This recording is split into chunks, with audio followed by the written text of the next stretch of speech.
Attention!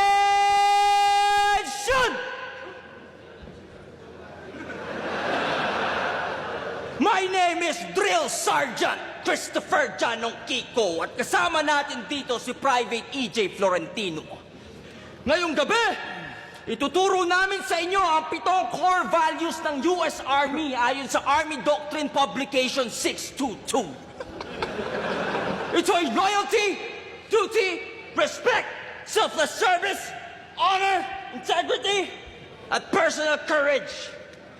At para maging malinaw para sa inyo, gamitin nating halimbawa ang putang inang to. Ahon! Game?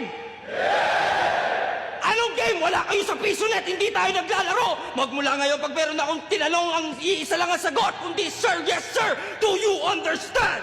Sir, yes, sir.